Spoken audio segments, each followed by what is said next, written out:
이제 함께 마음을 모아서 주님께 찬양드리며 나아가겠습니다.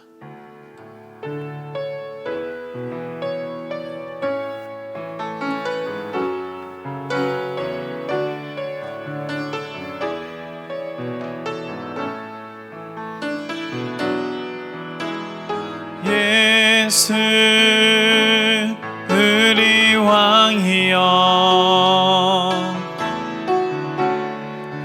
이곳에 오소서.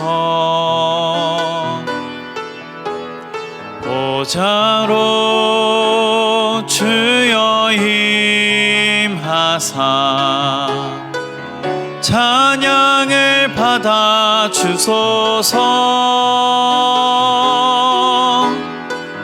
주님을 찬양하오니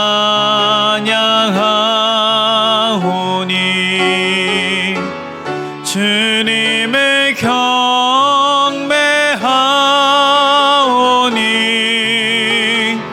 왕이신 예수여 오셔서 좌정하사 다스리소서.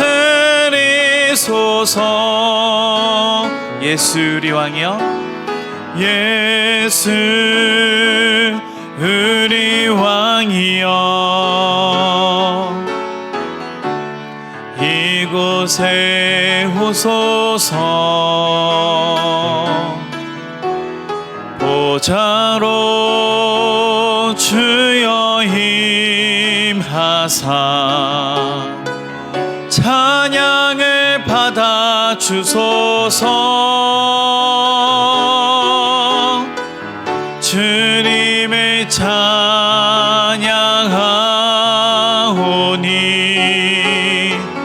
주님을 경배하오니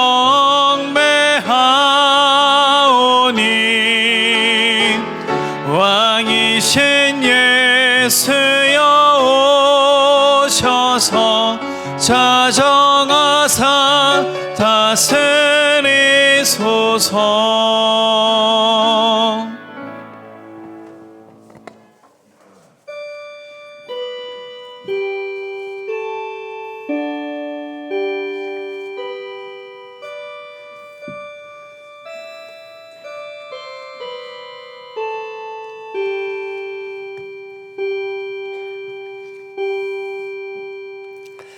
참 좋으신 하나님, 지난 한 주도 하나님의 은혜와 돌보심 안에 지내게 하시고 오늘 대안의 모든 공동체가 예배의 자리에 나오게 하심을 진심으로 감사드립니다.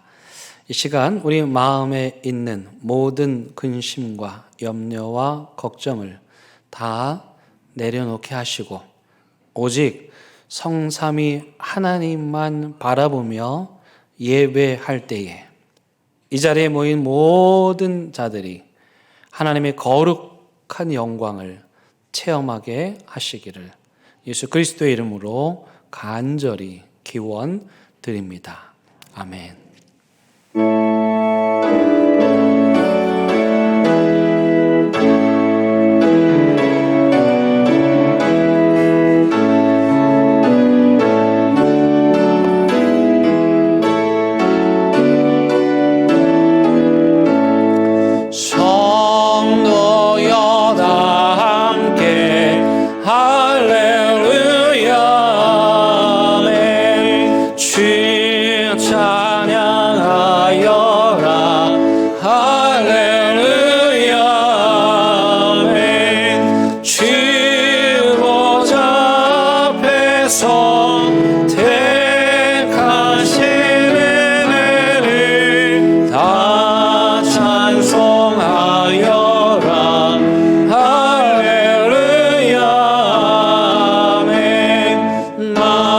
만문을 열어라 할렐루야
성문으로 나아가라. 나아가라. 이 백성이 올 길을 닦으라.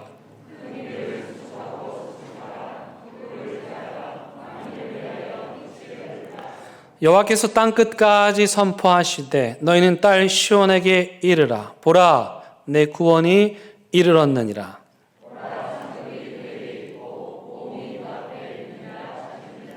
사람들이 너를 일컬어 거룩한 백성이라 여호와께서 구속하신 자라 하겠고,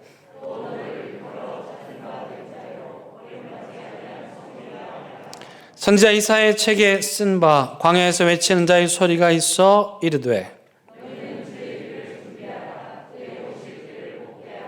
모든 골짜기가 메워지고 모든 산과 작은 산이 낮아지고 모든 육체가 하나님의 구원하심을 보리라 함과 같으니라. 아멘. 나는 전능하신 아버지 하나님 천지의 창조주를 믿습니다. 나는 그의 유일하신 아들 우리 주 예수 그리스도를 믿습니다. 그는 성령으로 잉태되어 동정녀 마리아에게서 나시고 본디오 빌라도에게 고난을 받아 십자가에 못 박혀 죽으시고 장사된 지 사흘 만에 죽은 자 가운데서 다시 살아나셨으며 하늘에 오르시어 전능하신 아버지 하나님 우편에 앉아 계시다가 거기로부터 살아있는 자와 죽은 자를 심판하러 오십니다.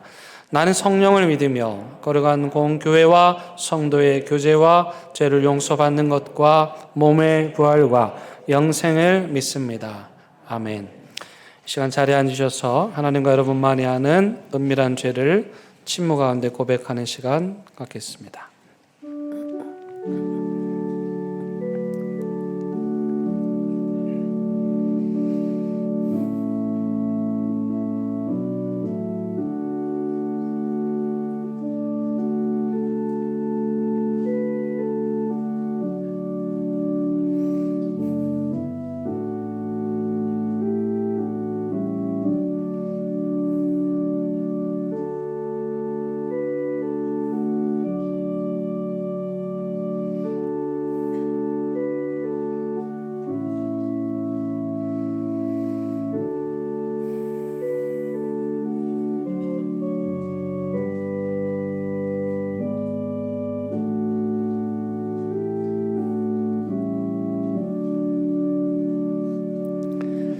여기 참여하는 자들을 향한 하나님의 위로와 용서의 말씀이 있습니다.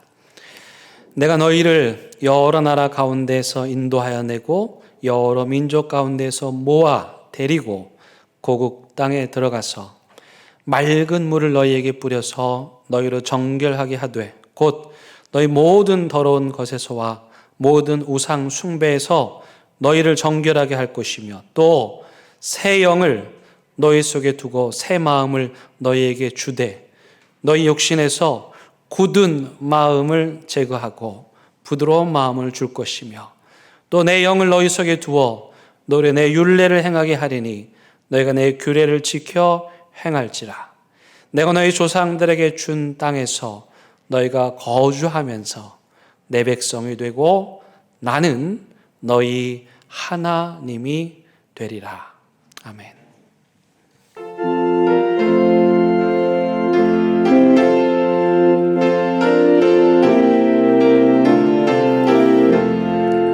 주의 말씀 받은 말 참 기쁘고 복되도다. 이 기쁜 마음 못 이겨서 온 세상에 전하노라. 기쁜 말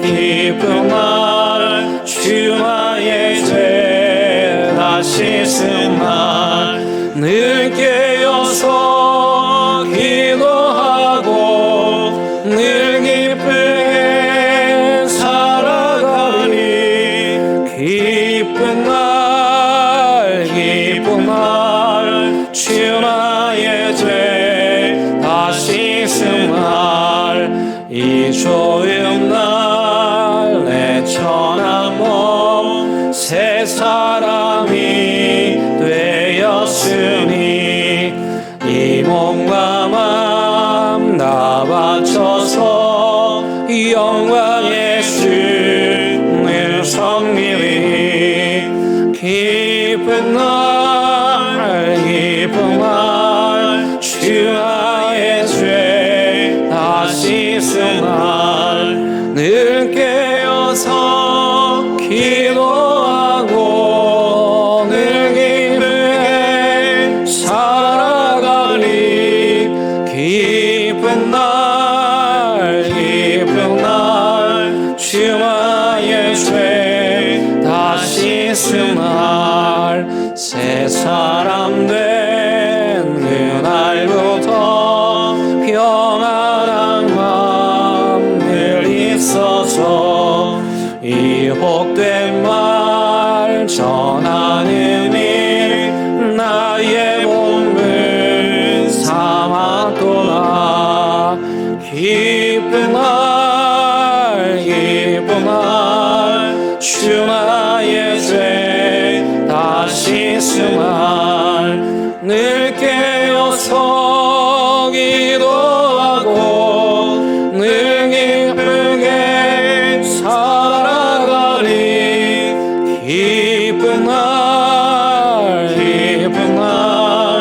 주의 죄 다 씻은 날.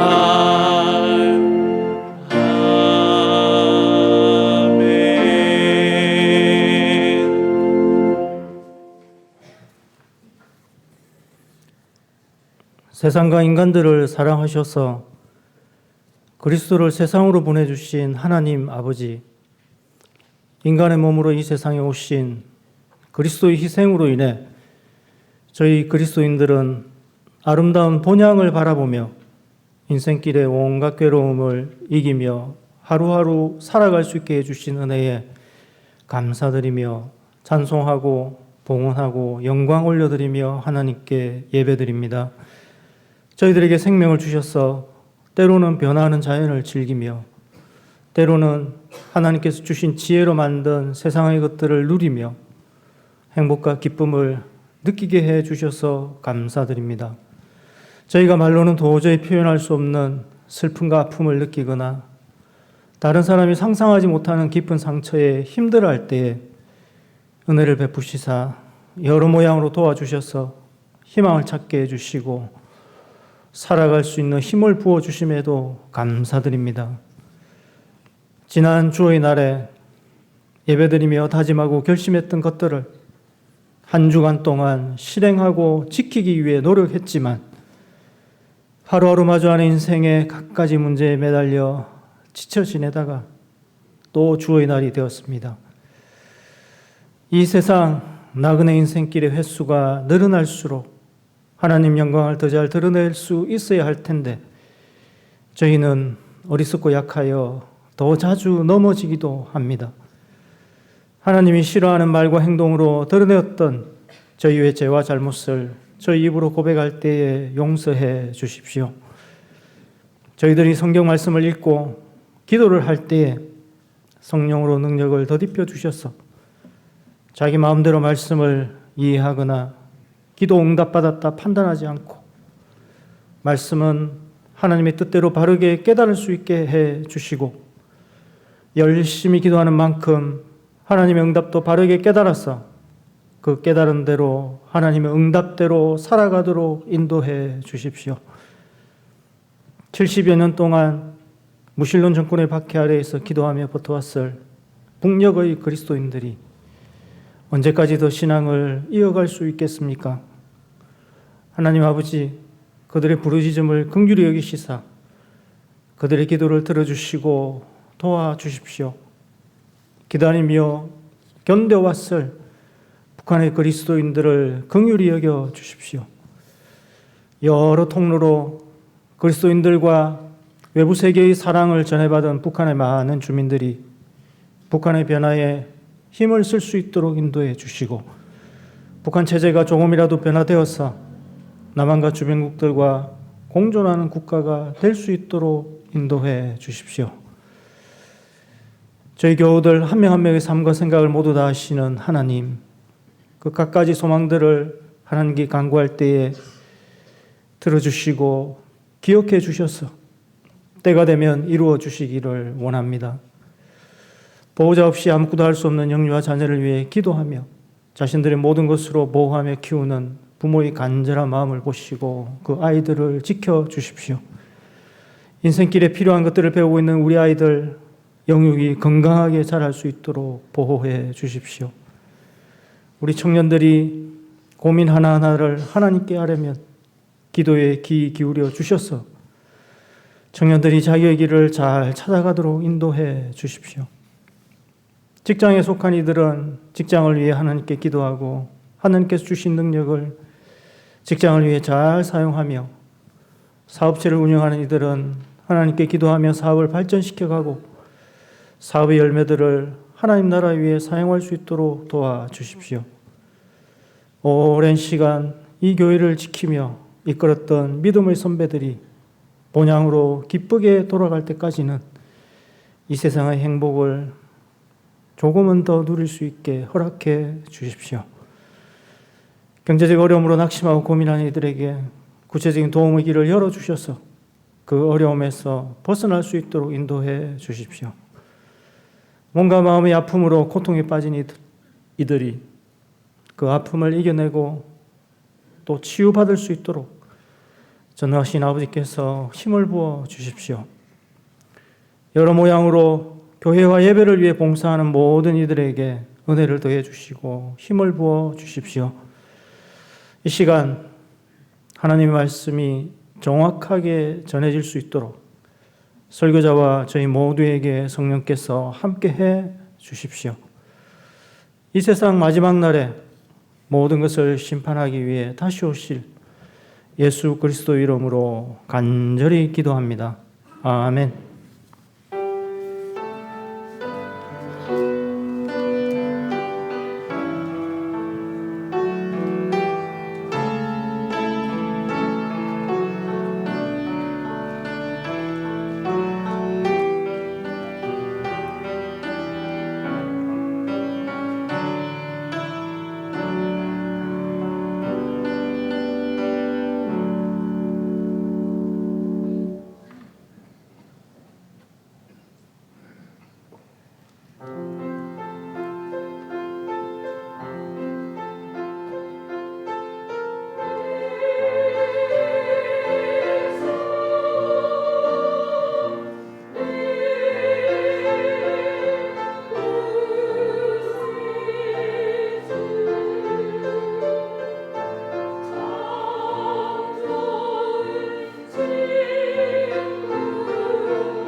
오늘 우리에게 주시는 하나님의 말씀은 말라기 4장 4절에서 6절과 마태복음 1장 18절에서 25절의 말씀입니다. 먼저 말라기서의 하나님 말씀을 봉독하겠습니다. 하나님의 말씀을 경청하시기 바랍니다. 너희는 내가 호렙에서 온 이스라엘을 위하여 내 종 모세에게 명령한 법, 곧 율례와 법도를 기억하라. 보라, 여호와의 크고 두려운 날이 이르기 전에 내가 선지자 엘리야를 너희에게 보내리니 그가 아버지의 마음을 자녀에게로 돌이키게 하고 자녀들의 마음을 그들의 아버지에게로 돌이키게 하리라. 돌이키지 아니하면 두렵건대 내가 와서 저주로 그 땅을 칠까 하노라 하시니라. 이제 마태복음의 말씀을 읽겠습니다. 예수 그리스도의 나심은 이러하니라. 그의 어머니 마리아가 요셉과 약혼하고 동거하기 전에 성령으로 잉태된 것이 나타났더니 그의 남편 요셉은 의로운 사람이라 그를 드러내지 아니하고 가만히 끊고자 하여 이 일을 생각할 때에 주의 사자가 현몽하여 이르되 다윗의 자손 요셉아 내 아내 마리아 데려오기를 무서워하지 말라. 그에게 잉태된 자는 성령으로 된 것이라. 아들을 낳으리니 이름을 예수라 하라. 이는 그가 자기 백성을 그들의 죄에서 구원할 자이심이라 하니라. 이 모든 일이 된 것은 주께서 선지자로 하신 말씀을 이루려 하심이니 이르시되 보라 처녀가 잉태하여 아들을 낳을 것이요 그의 이름은 임마누엘이라 하리라 하셨으니 이를 번역한즉 하나님이 우리와 함께 계시다 함이라. 요셉이 잠에서 깨어 일어나 주의 사자의 분부대로 행하여 그의 아내를 데려왔으나 아들을 낳기까지 동침하지 아니하더니 낳음에 이름을 예수라 하니라. 아멘. 이것은 하나님의 말씀입니다.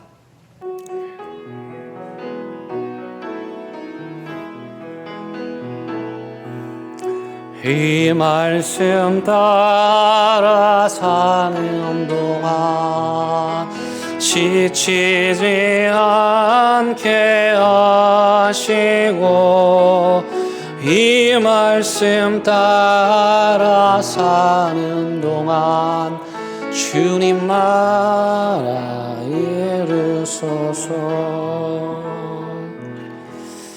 예, 어느 집 딸인지 모르겠는데 아주 똑소리 나게 읽죠.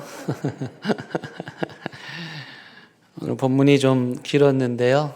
제 딸이 봉독한다고 하길래 골탕 좀 먹이려고 아주 일부러 긴 본문을 제가 잡았습니다. 사실은 이 기회에 성경 한 구절이라도 더 읽게 하고 싶은 목사의 마음, 아빠의 마음 때문이었는데요. 자, 오늘 하임이가 읽은 말라기서는 구약이라고 하는 책의 맨 끝입니다. 그리고 맨 끝에 있는 책의 맨 마지막 구절을 읽었죠. 그리고 한 장을 탁 넘기면 신약 성경이 시작되고 마태복음 첫 번째 장을 읽었습니다. 그러니까 구약의 마지막 말라기와 신약의 첫 번째 시작 마태복음 요 사이는 사실은 종이 한 장 차이잖아요. 그런데 이 시간의 간격은 어마어마합니다. 요 말라기서와 요 두 번째 마태복음 사이의 시간은 역사적으로 보면 약 400년가량이나 돼요. 엄청나게 긴 시간이죠. 그러니까 여러분들이 한 장을 넘길 때 너무 가볍게 넘기시면 안 돼요. 여기 400년 걸린다 생각하시고 무겁게 넘기셔야 돼요. 이 400년의 기간을 신약과 구약 사이에 있다 하여 뭐라고 이름을 붙이겠어요? 중간에 있으니까 중간기 이렇게 말해요. 신약과 구약 사이에 중간에 있다 해서 400년을 중간기라고 말하고 또 이 400년의 이스라엘 백성들한테는 너무 고통스러웠어요. 마치 하나님이 안 계신 것 같은 구름이 태양을 가려서 하나님이 보이지 않는 것 같은 하나님이 침묵하시는 것 같은 기간이었어요. 그래서 이 400년을 이스라엘 백성들은 침묵기라고도 합니다. 뭐라고 한다고요?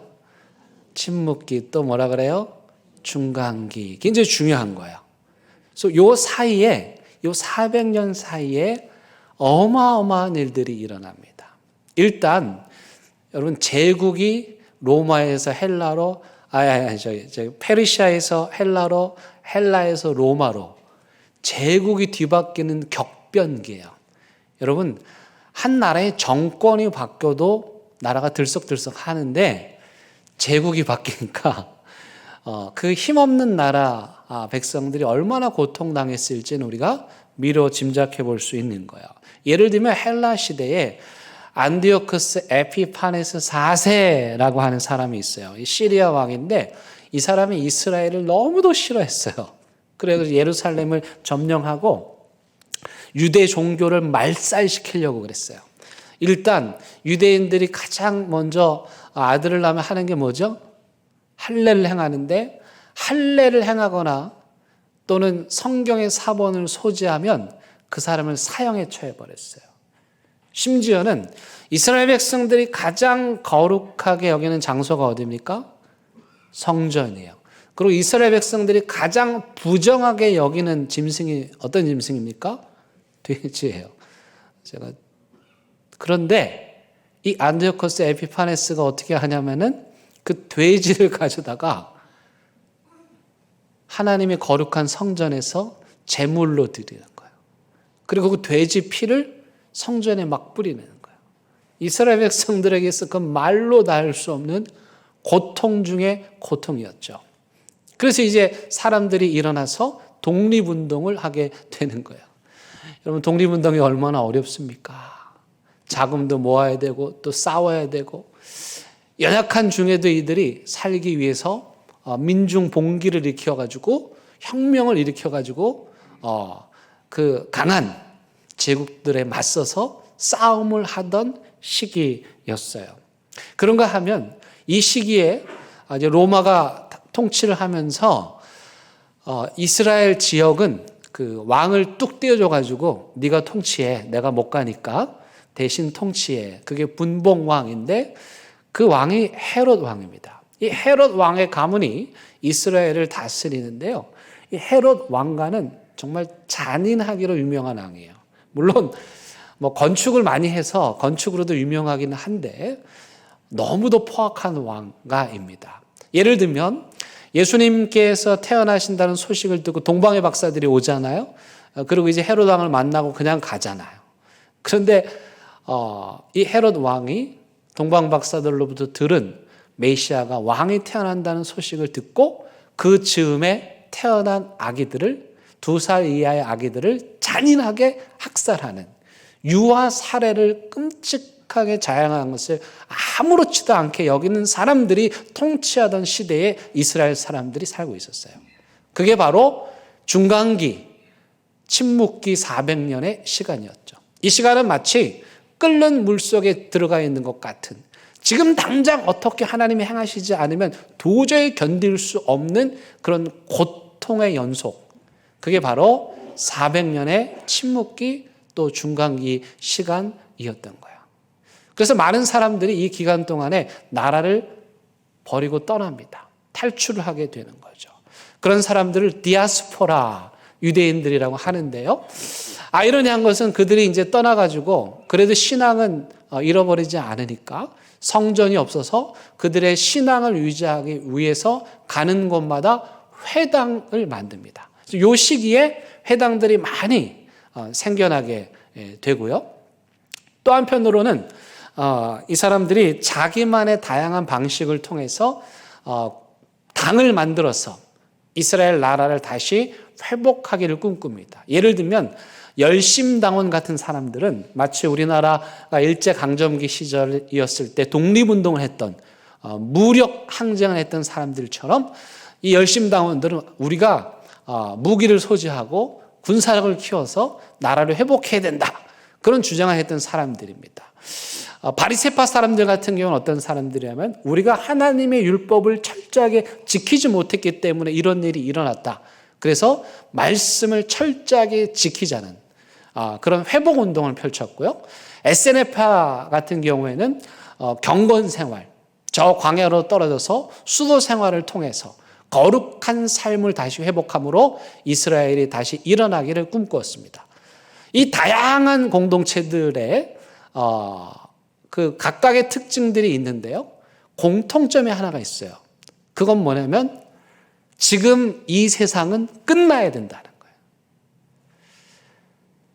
지금 우크라이나 전쟁 속에 있는 사람들에게 있어서 바로 이런 심정일 거예요. 지금 하나님께서 당장 역사 속에 개입하셔서 이 역사는 끝나야 된다. 그걸 종말이라고 말하잖아요. 그래서 헬라어로 종말이 에스카톤인데 그건 무슨 뜻이냐면 끝. 하나님이 끝내셔야 돼. 이걸 더 이상 이어가시면 안 되는데 도저히 견딜 수가 없어요. 도저히 더 이상 버틸 수가 없어요. 하나님 지금 당장 임하셔서 저 악한 자들을 심판하시고 사악하고 간사하고 위선적인 저 사람들 하나님 심판하시고 지금 이 악한 세상을 끝내주세요. 이게 종말론인데 그래서 이 시기에 종말론이 유행을 하게 됩니다. 그런데 종말로 끝이 나면 안 되겠죠? 하나님이 약한 세상을 끝내시고 그 다음 어떻게 해요? 새로운 지도자를 보내셔서 우리를 구원해 주셔서 그게 메시아 대망입니다. 그래서 이 중간기에 종말론이 신학적으로 유행했고 더불어서 메시아가 오셔서 우리를 통치해 주셔야 한다고 하는 메시아 대망 사상이 가득했습니다. 그 구체적인 증거가 뭐냐면 예수님께서 오병이어의 기적을 베푸시잖아요. 보리떡 5개, 물고기 2마리를 5,000명을 먹였어요. 그때 사람들이 어떻게 하냐면 예수님을 억지로 끌어다가 왕으로 세우려고 합니다.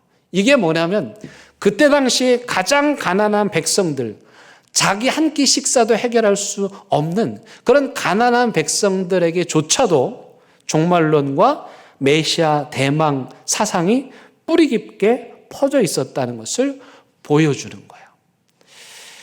한마디로 그 시대는 하나님 도저히 이렇게는 살 수 없습니다. 더 이상 견딜 수 없습니다. 이제 끝내야 되겠습니다. 하나님 우리에게 오셔서 이 고통을, 이 아픔을, 이 절망을 끝내주시고 새로운 희망의 삶을 열어주십시오. 그 간절한 기도, 그 기도를 드렸던 시대가 바로 400년 침묵기의 시간입니다. 오늘 우리가 읽은 말라기 예언서는 바로 그런 상황들을 우리에게 보여주고 있습니다. 말라기 선지자가 활동하던 시대에는 이스라엘 백성들이 이제 바벨론 포로에서 돌아와서 나라도 되찾고 독립도 하고 성전도 새롭게 건축을 했어요. 그러면 계속해서 좋은 일, 신나는 일 일어나야 될 텐데 아니 이게 웬일입니까?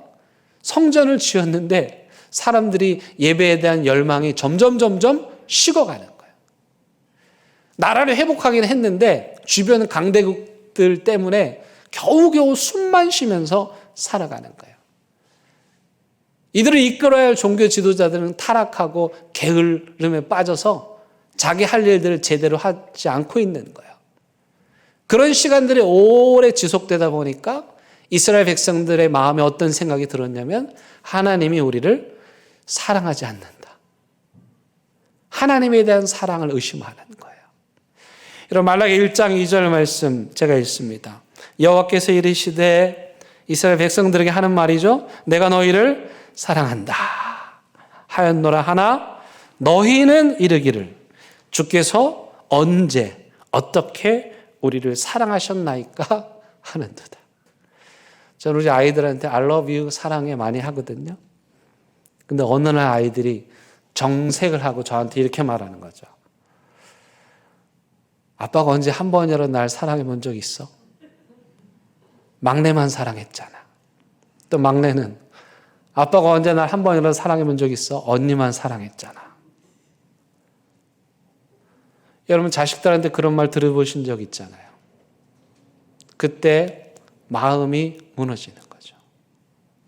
이스라엘 백성들이 하나님을 향해서 너무 힘들어서 하나님이 언제 날 생각해 본 적 있어요? 하나님이 날 언제 한 번이라도 사랑해 본 적 있어요? 따지는 이 소리에 하나님이 충격을 받으셔서 실어증에 걸리십니다. 그 실어증에 걸린 기간이 몇 년입니까? 400년이에요. 그래서 중간기 침묵기는 하나님이 너무 충격받아 실어증에 걸린 기간. 그런데 말라기 선지자는 그 시대를 예견하고 우리에게 희망의 메시지를 던져줍니다. 아니다. 하나님 우리를 버리신 적 없다. 하나님이 우리를 사랑하신다. 하나님이 우리를 회복하실 것이다 라는 말씀을 오늘 본문을 통해서 해 주죠. 이런 말라기 4장 4절 한번 보겠습니다. 너희는 내가 호렙에서 시내산에서 온 이스라엘을 위하여 내 종 누구에게, 여러분 여기 동그라미 치셔야 돼요. 중요해요. 내 종 모세에게 명령한 법 곧 율례와 법도를 기억하라. 모세는 뭘 대표하냐면 율법을 대표합니다. 그 다음 5절 보시면 보라 여호와의 크고 두려운 날이 이르기 전에 내가 선지자 누구를? 엘리야를 너희에게 보내리라. 이 엘리야는 뭘 대표하냐면 선지자를 대표합니다. 이스라엘 백성들에게 있어서 예언자, 그러면 가장 최고의 예언자 엘리야. 이스라엘 백성들에게 있어서 율법, 그건 당연히 모세. 예수님께서 변화산에 올라가셔서 제자들과 함께 기도하잖아요. 기도할 때 그들이 환상 중에 본 두 사람이 있으니 누굽니까? 누구죠? 오늘 모세와 엘리야를 본 거예요. 무슨 말입니까? 율법과 선지자의 완성. 그분을, 그 율법과 선지자를 대표하는 분, 그분이 누구라는 거예요? 예수님이시라는 거예요. 그 예수님이 하시는 일이 뭐냐? 6절. 그가 아버지의 마음을 자녀에게로 돌이키게 하고 자녀들의 마음을 그들의 아버지에게로 돌이키게 하리라. 언제 하나님이 날 한 번이라도 사랑해 본 적이 있습니까? 등 돌리고. 하나님은 그 말에 충격받아 실어증에 걸리고. 그런데 예수님께서 아버지의 등을 돌린 자녀들을 돌이키게 하고 갈라지고 분열된 공동체를 하나 되게 하고 회복하는 일을 하시겠다는 거예요. 그 사역을 하는 분이 누구냐? 오늘 우리 찬양대가 맨 첫 가사가 있어요. 저도 너무 감사했는데 맨 첫 가사가 뭐였죠? 예, 수식어가 없어. 그냥 갑자기 예수가 나와. 하나님이 언제 우리를 한 번이라도 사랑해 본 적이 있습니까? 그 말에 충격받은 예수 하나님께서 400년을 침묵하시고 400년 만에 내뱉은 첫 마디 말이 마태복음 1장 1절입니다. 같이 읽겠습니다. 시작. 아브라함과 다윗의 자손 예수 그리스도의 계보라. 400년의 실어증 끝에 하나님 우리 사랑한 적 있어요? 돌본 적 있어요? 따졌던 이스라엘 백성들을 향해서 내가 너희를 사랑했어. 지금도 사랑해. 그래서 누구를 보내신 거예요?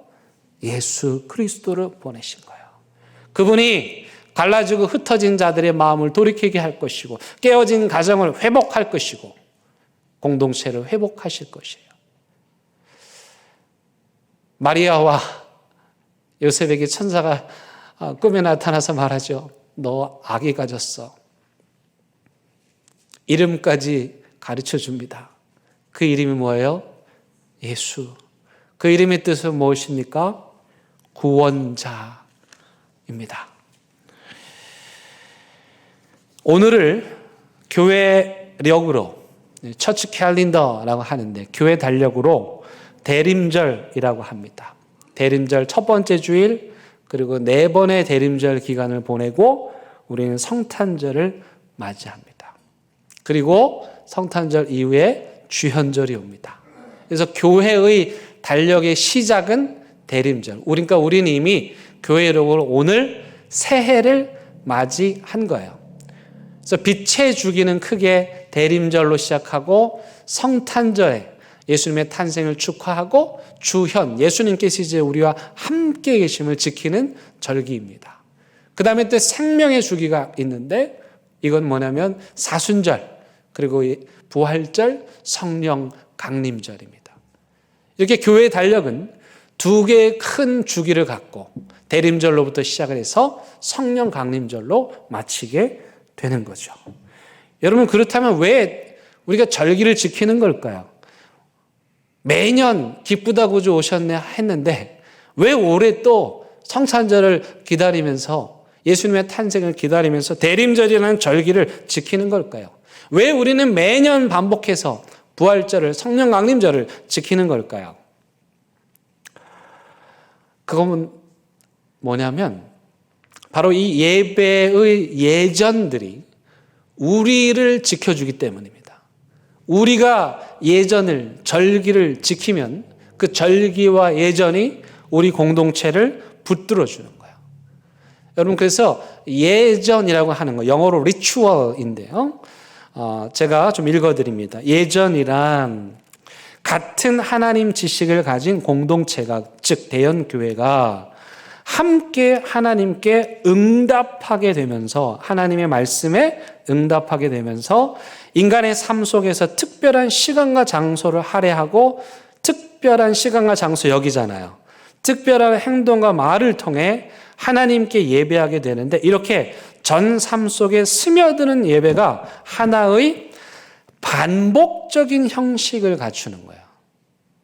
이 반복적인 형식이 중요한데, 그냥 무의미한 반복이 아니라 의미를 가지고 그 의미를 반복하는 것, 그게 바로 예전입니다. 어려우셨죠, 지금 표정이. 설명을 해드리면 이러는 거예요.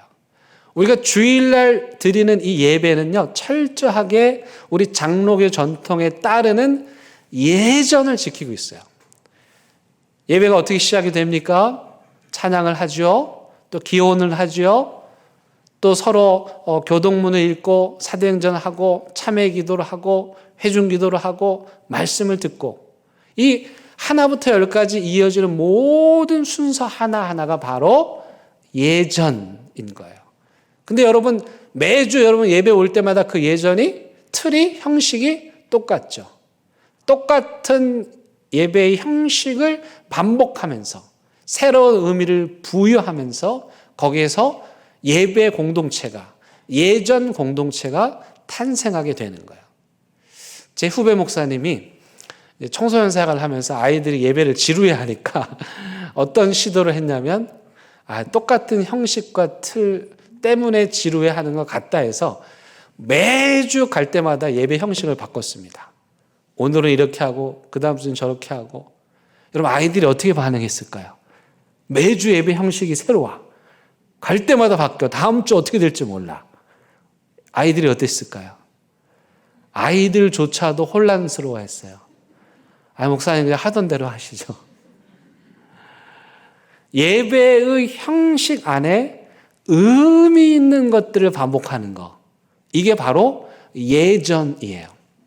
그걸 확대해서 보면 1년을 주기로 해서 대림절을 시작으로 예수님을 준비하고 또 그 예수님을 만나고 예수님의 순환을 체험하는 이 1년의 리듬을 통해서 우리 교회 공동체가 그러한 예전을, 그런 절기를 통해서 살아있는 공동체, 하나님을 만나는 공동체, 계속해서 영적인 공동체가 될 수 있는 거예요. 최근에 한병철이라고 하는 철학자, 유명한 분이에요. 독일에서 유명해요. 이분은 또 책을 독일어로 쓰고 한국어로 번역을 하는데, 그 피로사회라는 책을 써서 그 이름을 날린 분입니다. 최근에 이분이 리추얼의 종말이라는 책을 쓰셨어요. 리추얼이 뭐냐면 제가 지금 말씀드린 예전을 의미합니다. 근데 이 사람은 이제 종교적 관점에서 쓴 것은 아니고 오늘날 이 사회를, 현대 사회를 바라보면서 리추얼을 잃어버린 사회다, 리추얼이 종말된 사회다, 이렇게 진단을 하는 것입니다. 이분의 입장에서 리추얼이라고 하는 건 뭐냐면 의미를 반복함으로써 공명을 이루는 공동체를 만드는 거예요. 그래서 리추얼이 살아있는 공동체는 각자의 소리가 의미 없이 공중으로 사라지지 않고 서로의 마음 깊은 곳까지 울리는, 그야말로 심금을 울리는 아름다운 공명을 이루는 거예요. 근데 오늘날 사회는 공명을 이루는 사회가 아니라는 거예요. 오늘날의 사회는 반향만 일으키는 사회라는 거예요. 여러분, 공명과 반향의 차이가 느껴지십니까?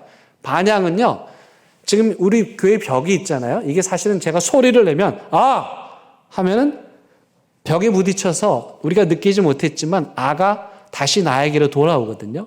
여러분들 산에 가가지고 야호 하면은 야호가, 그 소리가 반향을 불러일으켜서 같은 소리를 내잖아요. 이게 반향이에요. 예를 들면 SNS상에서 누군가가 글을 올려요.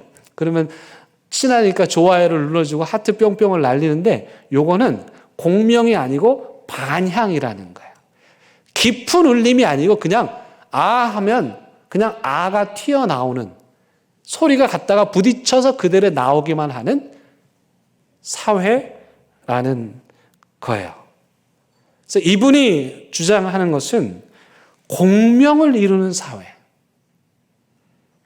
한 걸음 더 나아가서 이분이 굉장히 중요한 지적을 하는데, 이 리추얼이 살아있는 공동체는 몸 공동체다 이렇게 말해요. 오늘날 온라인 예배와 모이는 예배에 대한 논쟁이 많은데, 이분의 입장에서는 온라인을 통한 만남과 소통은 탈신체화된 소통이라는 거예요. 몸이 만나지 않는 공동체는 공명을 이루는 게 아니고 그냥 반향만 불러일으키는 공동체라는 거예요. 그래서 이 시대에 반향만 불러일으키는 사회의 가장 큰 문제점은 뭘까요? 외로움과 고독입니다. 그래서 우울증 걸린 사람들이 많아지는 거예요. 옛날에 동네에서 서로 살 때는 여기서 떡하면 옆집 갖다 주고 또 저기서 떡하면 또 갖다 주고 서로 마음과 심금을 울리는 공명들이 일어났는데, 오늘 사회는 그냥 반향 정도만, 아니 반향도 일어나지 않는, 내가 아무리 소리를 질러도 여기서 사람들에게 아무리 말을 해도 사람들이 내 말에 의미를 깨닫지 못하는 거예요. 그냥 반향만 있는 거예요. 그러다 보니까 그 사람이 얘기를 하다가 지치죠. 외롭게 되는 거예요. 고독하게 되는 거예요. 아무도 내 말을 이해해 주지 않는구나, 아무도 내 소리를 이해해 주지 않는구나, 그러면서 점점 우울에 빠지는 사회가 오늘 이 사회라는 거예요.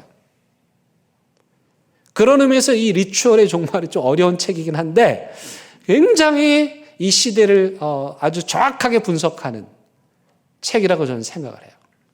저는 이것을 기독교적으로 소화를 해서 우리에게 가지고 온다면, 여러분, 우리 예배 공동체에는 반향만 일으키는 공동체가 되면 안 되고 공명을 일으키는 공동체가 돼야 돼요. 우리 아까 찬양대가 찬양해요. 앞에서 하나님께 영광 돌리며 찬양을 합니다. 그리고 딱 끝났는데 회중석에서 아무 소리도 없어. 반향조차도 일어나지 않아? 그건 리추얼이 살아있는 공동체가 아닌 거예요. 앞에서 찬양을 하면 아멘으로 호응하고 공명을 이루는, 그 아멘이라는 말 속에 많은 것들이 담겨 있잖아요. 그러면 제가 가끔 이제 다른 교회 또 외부에 설교하러 가면 이게 확 드러납니다. 어떤 교회는 딱 반향 정도만 하는 공동체예요. 예, 형식적으로 아멘하고 하는데 이게 공명이 일어나지 않아요. 신기하게도 공명이 일어나지 않으면 저도 제 마음에서 마음이 닫혀버려요. 그래서 어떤 교회는 고개를 끄덕끄덕 할 뿐만 아니라 미소까지 지어가면서 혼자 큰 소리를 하진 않아도 아멘, 아멘 하면서 하나님의 말씀에 공명을 이루는 그런 공동체가 있어요. 그런 교회에 가면 제 안에 또 다시 공명이 일어나요. 네.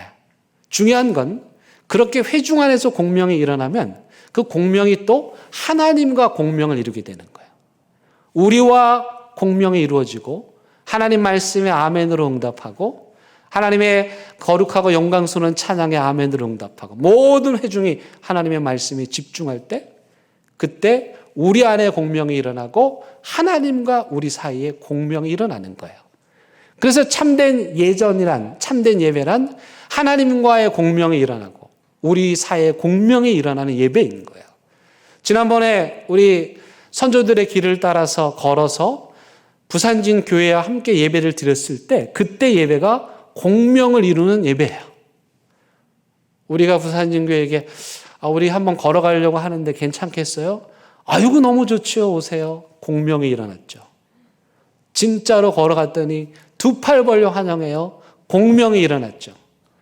함께 예배 장소 안에 있었는데 말씀 하나, 찬양의 가사 하나, 인사말 하나하나에까지 말씀의 공명이, 성도들 마음과 마음 사이에 공명이 일어났죠. 그렇게 되니까 하나님과의 공명이 일어나게 되는 거예요. 저는 다른 교회로 가서 그 설교를 할 때는 사실 담임 목사가 아니기 때문에 설교자로 서는 거예요. 그러나 담임 목사는 어떤 사람이냐?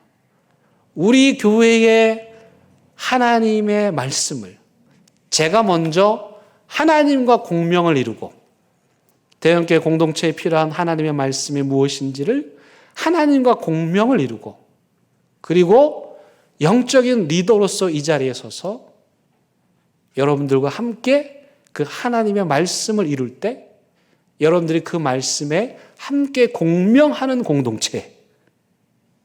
어떤 교회는 가면 아예 고개를 숙이고 보질 않아요.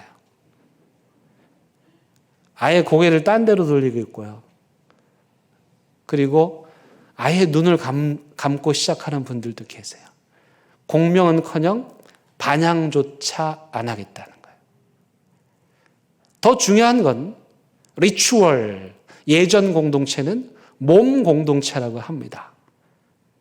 함께 몸이 모이는 거예요. 함께 몸이 모여서 하나님을 예배하는 거예요.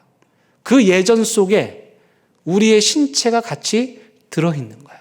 그게 건강한 예배 공동체, 리추얼이 살아있는 공동체라는 거예요. 오늘 대림절 첫 번째 주일이고 오늘 저녁에 우리 교회가 성탄트리 점등 예배를 드립니다. 성탄트리 점등 예배를 드리는 것으로 우리 교회는 대림절을 시작합니다. 여러분, 대한민국에서 성탄트리 점등 예배 드리는 예배는 제가 알기로는 우리 교회밖에 없습니다. 제가 콜롬비아 신학교에서 기숙사에 있었는데 대림절이 되니까 커뮤니티 멤버들 다 모이래요. 그러더니 커뮤니티 센터에서 그 하나씩 음식을 해가지고 와서 서로 즐겁게 음식을 나눠 먹었어요. 그리고 아이들 함께 앉아가지고 트리를 만들고 아이들이 예수님께 카드를 쓰고 또 별도 만들고 그래가지고 온 커뮤니티 멤버들이 다 함께 한 자리에 모여서 성탄 트리를 만들고 그 불을 딱 켬으로써 대림절을 시작한 거예요. 제가 거기서 아이디어를 얻어가지고 한국에 돌아와서 성탄 트리 점등 예배를 시작하게 되었어요. 코로나 때문에 못한 적도 있지만 이 성탄 트리 점등 예배, 아이들이 모이고 어른들이 함께 온 공동체가 세대와 세대가 한 자리에 모이는 거예요. 이게 굉장히 중요합니다. 그리고 함께 음식을 나눠 먹습니다. 그리고 아이들이 각자 부서에 가서 가위로 오리고 만들고 글을 쓰고 그리고 이 자리에 모여가지고 이 트리 앞에 나와서 성탄 트리를 점등하고 자기가 만든 것도 달아놓고 그럼 제가 설교하는데 그날 설교는 제가 어렸을 때 경험했던 성탄절의 추억을 아이들과 함께 나눕니다. 그리고 촛불을 들고 한 줄로 쭉 서가지고 우리가 예배당 밖으로 나갑니다. 그리고 예배당을 한 바퀴 이렇게 도는 거예요. 동네를 한 바퀴 도는 거죠. 무슨 뜻입니까? 어둠에 있는 백성들이여 깨어나십시오. 고통당하는 자들이여 걱정하지 마십시오. 이 땅에 오늘도 변함없이 우리 예수님께서 빛으로 오십니다. 그래서 그 어둠을 촛불로 밝히면서 걸어가요. 아이들이 이게 뭔지도 모르지만 너무 재밌는 거예요. 그리고 딱 와가지고 지난 2주 동안 우리 성도님들이 성탄트리 만드느라고 얼마나 고생했는지 몰라요. 다 함께 모여서 19, 87 카운트다운을 하고 성탄트리를 짠 하고 점등합니다. 요즘 동네 분들이 우리에 대한 기대치가 높아져가지고 계속 더 잘해야만 합니다. 성탄트리 점등해 놓으면 동네 분들이 다 몰려오셔서 사진 찍고 좋아해하고 감탄해 하시고 우리 테스트하느라고 잠깐 켜놨는데도 그새 오셔가지고 사진을 찍습니다. 무슨 말 하려고 하는 것입니까? 이 땅에 우리 예수님이 빛으로 오십니다. 그날을 준비하십시오. 그날을 예비하십시오. 종말의 때가 옵니다. 우리 주님이 오십니다. 그날을 예비하십시오. 여러분, 수태고지를 받은 마리아의 나이는 아무리 많이 잡아도 18을 넘지 않습니다. 18살짜리 소녀가 어느 날 갑자기 너 임신했어. 상상을 해보세요. 네. 그때 그 충격과 그 말로 다 할 수 없는 그런 놀라움. 10달을 어떻게 보냈을까요? 이 마리아가. 하루하루를 설렘 반, 기대 반, 염려 반, 그러면서 보내지 않았을까요? 너를 기다리는 동안이라는 황지우 시인의 시를 보면 기다려 본 적이 있는 사람은 안다. 기다려 본 적이 있는 사람은 아는 거예요. 연애할 때 많이 기다렸죠? 그 여인의 마음을 얻기 위해서 기다리고 또 기다렸잖아요. 저는 그때 평생 기다릴 걸 다 기다린 것 같아요. 저는 지금은 또 제 개인적으로 보면 이 발목 신경이 돌아오기를 정말 간절히 기다리고 있어요. 또 어떤 분들은 병상에서 이 병이 낫기를 간절한 마음으로 기다리겠죠. 또 어떤 분들은 도저히 해결할 수 없는 그 아픔과 고통의 문제를 끌어안고 그 일이 해결되기를 기다리는 분들도 계시겠죠. 기다림이 쉽지는 않습니다. 하지만 이 기다림 끝에 예수 그리스도께서 우리에게 오실 것이고 그분이 우리의 삶을 희망으로, 회복으로, 구원으로, 위로로 일구어 주실 것입니다. 올해도 변함없이 오시는 그 예수님을 정말 간절한 마음으로, 또 대림절이네, 둘째 주네, 셋째 주네 그러지 마시고 정말 간절한 마음으로 주님, 이 딱딱한 마음에, 이 완악한 마음에, 상처를 얼룩진 마음에, 낙심하고 좌절한 마음에 주님 제발 와주십시오. 그렇게 애타고 간절한 마음으로 기다릴 때 여러분들의 삶의 희망 보따리를 끌어안고 우리 예수님 오실 줄로 믿습니다. 우리 함께 찬양하시겠습니다. 주님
하나님 올해도 어김없이 우리 예수님을 간절한 마음으로 기다립니다. 하나님, 우리는 400년은 기다릴 수 없습니다. 우리의 기다림도 점점 지쳐갑니다.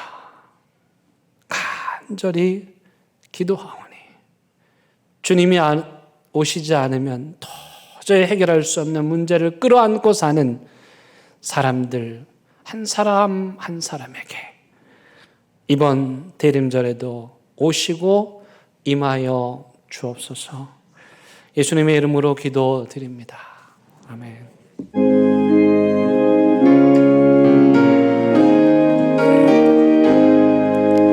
진리와 생명 되신 주, 이 몸을 바치옵니다. 믿음과 소망 사랑에 한 마음 넓게 하소서.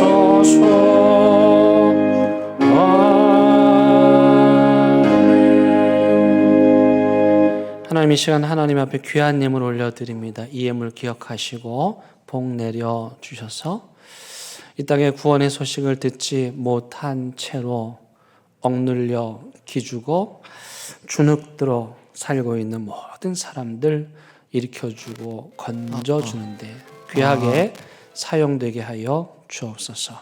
드리는 삶도 기억하셔서 이들의 모든 필요들 하나님 넉넉하게 채워 주옵소서.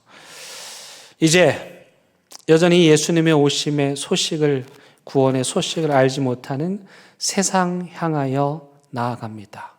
우리 한 사람 한 사람이 촛불 되게 하셔서 우리 자신을 태워 이 땅에 오실 예수 그리스도의 빛을 밝히 비추는 이 한 주간 되게 하옵소서. 예수님의 이름으로 기도드립니다. 아멘. 예, 교회 소식 나누겠습니다. 여러분,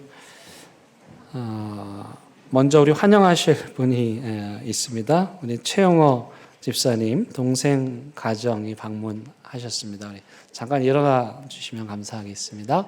어디 계실까요? 네. 그래서 큰 박수로 환영해 주시기 바랍니다. 네. 예, 그 다음에 서정욱 성도님 오늘 등록을 하셨습니다. 우리 김호기 성도님께서 전도하셨는데요. 서정욱 성도님 잠깐 일어나실 수 있으면 한번 일어나 주시면 감사하겠습니다. 어디 계시죠? 네네. 네네. 우리 큰 박수로 환영하도록 하겠습니다. 네, 감사합니다. 교회 소식 함께 나눕니다. 오늘 저녁 5시 30분에 성탄 트리 점등 예배가 있습니다. 그 전에 여러분 간식 함께 나누는 시간이 있습니다. 다 참여해 주시기 바랍니다. 온 가족 새벽 예배 이번 돌아오는 토요일 날 있습니다. 가족들과 함께 새벽 예배의 예전, 새벽 예배의 리추얼. 여기 연세 드신 분들은 기억하시죠? 부활절만 되면 저희 어머님께서 목욕탕으로 끌고 가셔가지고 몇 년 만에 때를 벗기니까 그냥 이태리 타올로 빡빡 문대가지고 그냥 피가 나도록 그냥 문대시잖아요. 예. 왜 그러냐 했더니 부활절이래요. 그래서 목욕하고 가야 된대요. 그게 리추얼이죠. 그게 예전인 거예요. 그게 우리 마음에 심어지는 거죠. 그래서 새벽 예배의 리추얼, 우리 아이들과 함께 오지 않으면 우리 아이들 새벽 예배가 뭔지 모르고 그러면 리추얼이 사라지게 되는 거예요. 그래서 가족과 함께, 자녀들과 함께 나오는 이 새벽 예배의 리추얼. 우리 수준이 높아졌어요. 우리 영어로 얘기를 해버려요. 예전, 이 리추얼. 여러분 꼭 기억하셔야 돼요. 그래서 너무너무 중요한 거예요. 온 가족 새벽 예배. 다 함께 참여하시기를 바라고요.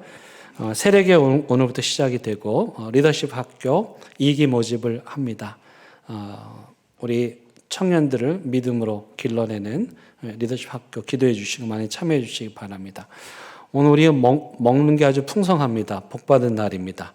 2부 예배 후에 우리 권사회에서 지난주 추수감사절 때 여러분들이 모아온 호박을 가지고 호박죽을 대접한다고 합니다. 오늘은 가지 마시고 예배 끝나고 우리 친교실에 가셔서 호박죽 한 그릇 드시고 교제하시고 가시면 되겠습니다. 우리 찬양대 새해부터 새롭게 시작하려고 하고요. 그래서 여러분들 단원 모집하고 있습니다. 빨리 신청을 해주셔야 우리가 준비를 하고 새해부터 찬양대를 설 수가 있습니다. 기도하는 마음으로 이 거룩한 자리에 여러분들 꼭 참여해 주시기를 바라고, 원하시는 분들은 사무실 옆 게시판 신청서란에 성함을 적어 주시기를 바랍니다. 나머지는 우리 그 광고를 참조해 주시기 바랍니다. 이제 다 함께 일어나셔서 결단의 찬양 부르시겠습니다.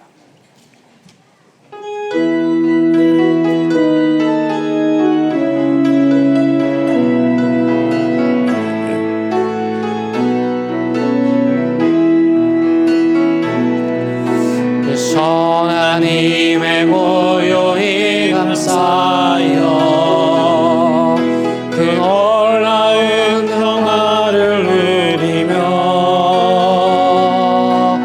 나 그대들과 함께 걸어가네. 나 그대들과 희망을 여네. 지나간 아픔과 고통의 하니 무겁게 내 영혼 짓눌러도 오 주여 우리 외면치 마시고 약속된 의원을 이루소서. 그 하나님이 우리 감싸시니 믿음으로 일어나를 기대하네. 주 언제나 우리와 함께 계셔 하루 또 하루가 늘 새로워.